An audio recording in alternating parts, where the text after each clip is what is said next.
The chickens were free range, but the Prime Minister's visit to Wales was not. After being booed in Edinburgh yesterday, Boris Johnson's time here was tightly controlled. Here we go, some chicken. He crowed about new and better trade deals for farmers, should we end up with no deal. We will make sure that they have the support that they need, that if there are markets that are going to be tricky, that we help them to find new markets, that we have interventions that are aimed to support them and their incomes. The Prime Minister didn't, as many had assumed he would, set foot on a sheep farm today. It's predicted 40% tariffs on lamb exports to Europe in a no-deal scenario that are really worrying the farming sector in Wales. I just hope to God that we have come out, of Europe with a deal. And I hope it's a good deal. That's all I can say, is because it could cause big issues and big problems if we don't. Wales and many farmers voted to leave the EU, but not Richard Isaac. Come on. He sells to British supermarkets, but says if the European market disappears, prices will fall. And it's not as simple as selling to the Far East, as the government suggested today. He started saying, about Japan, America, China, whatever. But all these deals take a lot of time. They take years to do. And the thing is, we, coming out of Europe, which is on our doorstep, I know they need us as much as we need them, but it's so easy. And it's been carrying on. It's been going on for years and years. So it's ironed out a lot of problems, Boris Johnson said today there would be export refunds or subsidies if there's no deal and the introduction of tariffs. Without that kind of backup, the Farmers' Union of Wales has warned there could be civil unrest. Labour says the Conservatives can no longer claim to be the party of farming, and Boris Johnson's wrong to say agriculture will thrive after Brexit. I think the Prime Minister is quite irresponsible in saying it's going to thrive after Brexit when he knows full well that he wants to do a trade deal with the United States, which has said in terms they want to export large amounts of agricultural products to Britain in order to undercut the prices that our farmers produce our food for. Farmer Victoria Shervington-Jones is worried about cheap American eggs arriving on the British market. And she relayed all farmers' concerns to the Prime Minister. I've got a lot of friends in the industry outside eggs, in beef and lamb, and I know it is a massive concern. This is people's livelihoods we're talking about, and the potential of the industry coming to a bit of a standstill. And do you feel like he listened today when you raised those concerns? He listened. Whether he'll take it on board, I don't know, but it was a bit of a whirlwind. For some, it feels there's a cloud hanging over Welsh farming. The National Farmers Union says it's still not clear why Boris Johnson says farming can thrive without the EU. I am keen to see the detail of those opportunities.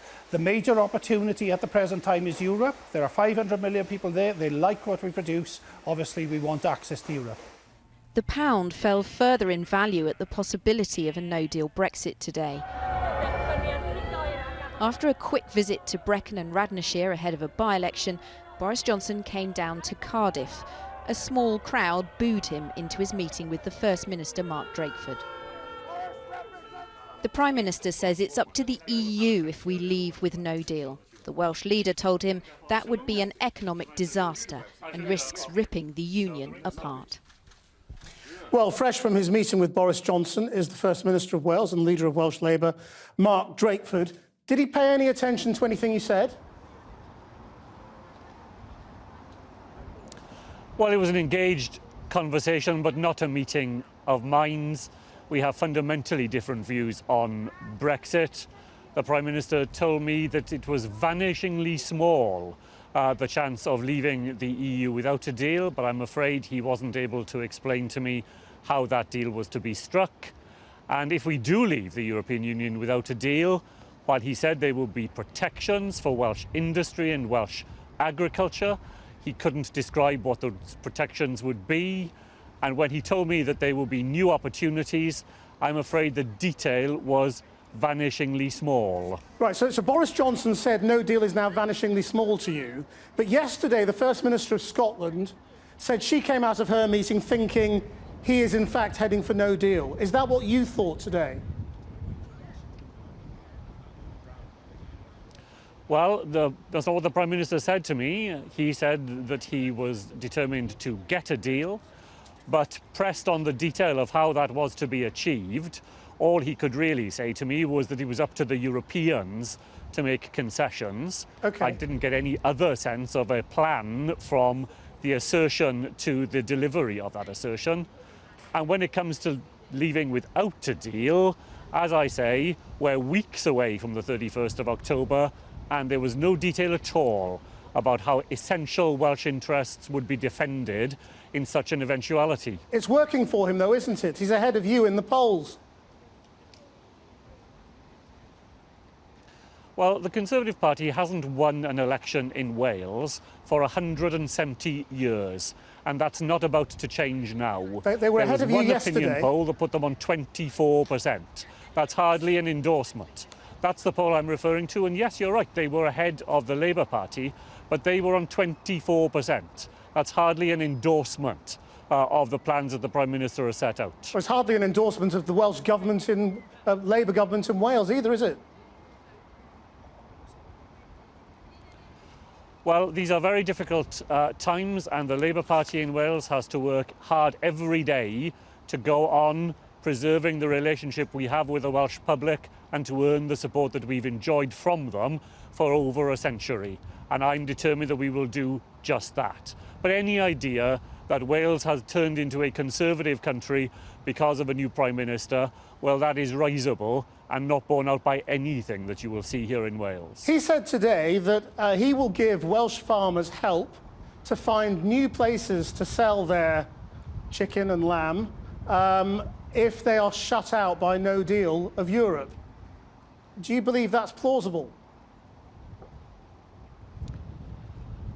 Well, I was glad to hear the Prime Minister said that, but when I pressed him for detail of what he meant by that, where these new markets would come from, how they were to be negotiated, how we were to get access to them for Welsh farming, I'm afraid there simply isn't any level of convincing detail, and that is extremely concerning.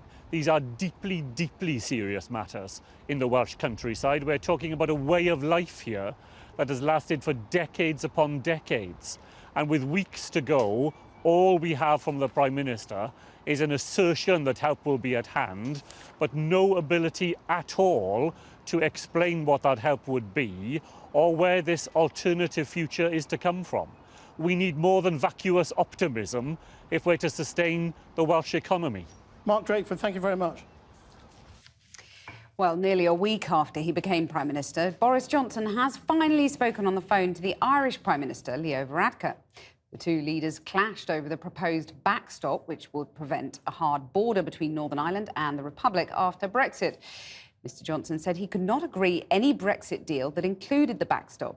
Mr Varadkar said it was necessary because of decisions the UK had already made itself. Our political editor, Gary Gibbon, is in Westminster. Gary, take us through this.